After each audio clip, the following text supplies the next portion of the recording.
Before we go ahead and start sewing with piping, I wanted to kind of go and talk a little bit about the different types of piping so that when you go to the store to buy it, you know what you're looking for. The most common thing that you're probably used to seeing with piping is this. You buy this prepackaged at the sewing store. They have it all different kinds of places. I've used this a ton on my bags. Actually, probably most of my bags I've used this. It's a nice width of piping, and the thickness of it looks really nice on the outside of the bag.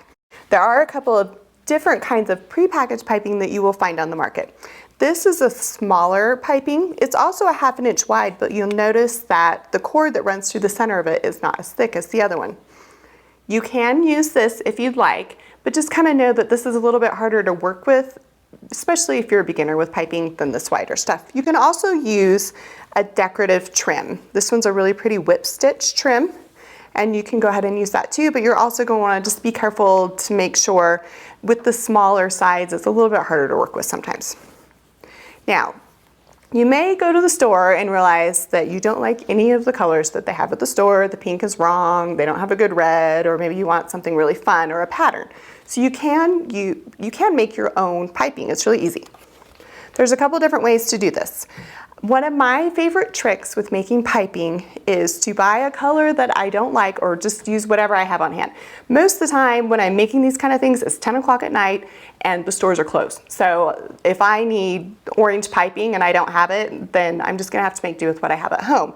And what I do have at home is I have lots and lots of prepackaged piping. So what you can do is you can take that prepackaged piping and you can just cover it with whatever fabric you want.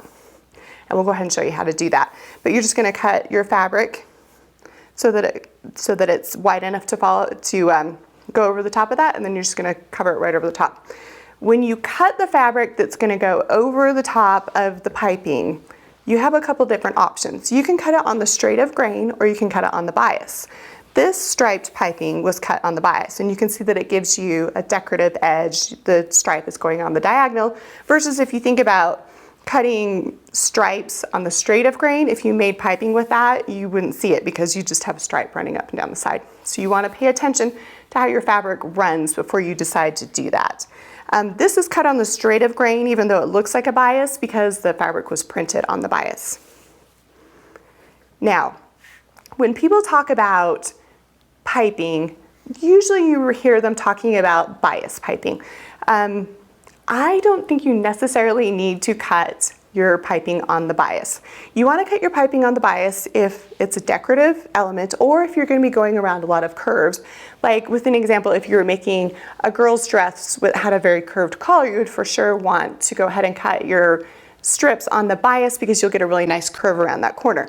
This bag has a couple curves, but they're not that, you don't really need it. If you want to go ahead and go to the extra effort to cut it on the bias, by all means, but I think you'll save some time and some effort if you just cut it on the straight of grain. So the way I'm going to show you to make it today is we're going to cover cord. So piping is pretty much just, it's trim that is cord with fabric over the top of it. That's pretty much all there is to it. I will say too, when you're shopping for your piping, I didn't mention this before, you do not want to use the really wide cording that you use on upholstery. That's usually referred to as welting anyway, because it's just going to be too thick and too bulky and it's not going to look good on the back. But next what we're going to do is we're going to go ahead and show you how to make your own custom piping to use on your bag.